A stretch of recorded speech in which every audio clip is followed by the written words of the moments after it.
pihak trafik Kuala Lumpur pada malam ni kita mengadakan operasi besar-besaran untuk motosikal dan juga obstruction jalanan, yang mana malam ni kita menjalankan dua fasa.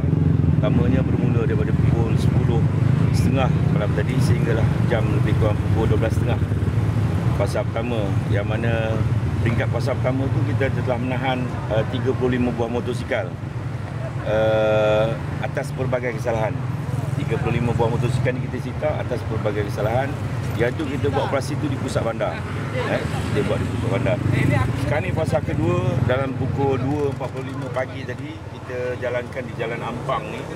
Kita telah menahan lebih kurang dalam 1,300 buah motosikal yang kita tahan di sepanjang Jalan Ampang, dan pemeriksaan masih dijalankan lagi.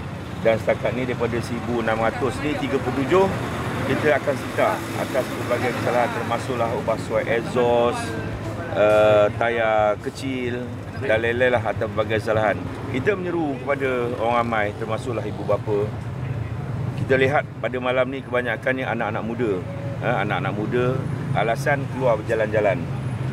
Kita akan menghadapi mesyuarat ASEAN Summit yang akan melibatkan pelbagai negara ASEAN.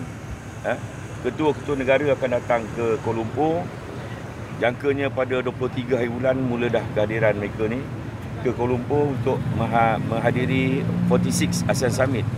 So kita menyerulah ibu bapa dan juga keluarga, lihat balik anak-anak, jangan bagi mereka keluar dalam keadaan motosikal macam ni.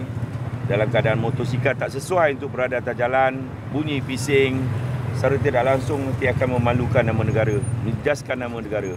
So kita berharap keluarga dan juga penunggang motosikal sendirilah ambil iktibar pada malam ni atas operasi yang kita jalankan.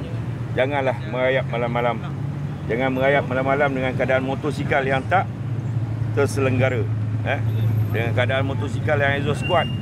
Sebab kita banyak terima aduan daripada terutama sekali pihak hotel di pusat bandar. Bunyi motor bising malam-malam.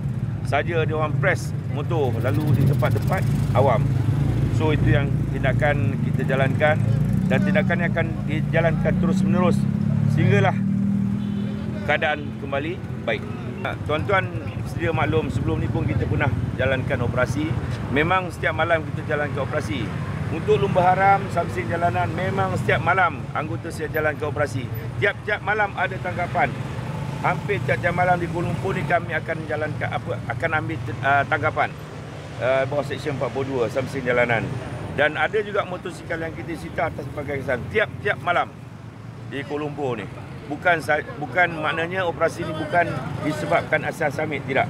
Tetapi memandangkan ASEAN Summit yang akan datang ni, maka kita jalankanlah operasi ni sebagai satu langkah untuk pencegahan daripada berlakunya kemalangan dan sebagainya.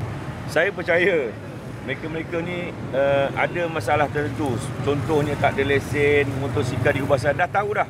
Diorang ni dah tahu dah. Jadi bila polis menjalankan pemeriksaan, seboleh-bolehnya diorang elak daripada pemeriksaan untuk ditahan ataupun sebagainya, ataupun dikenakan saman. Ada cara dia orang akan cuba lari. Itu saja. Tuan, adakah Jalan Ampang ni antara hotspot tuan kat KL tuan? Ya, antara hotspot kita sekarang ni Jalan Tun Razak, Jalan Ampang, Jalan Raja Laut dan Lebuh Raya Duk.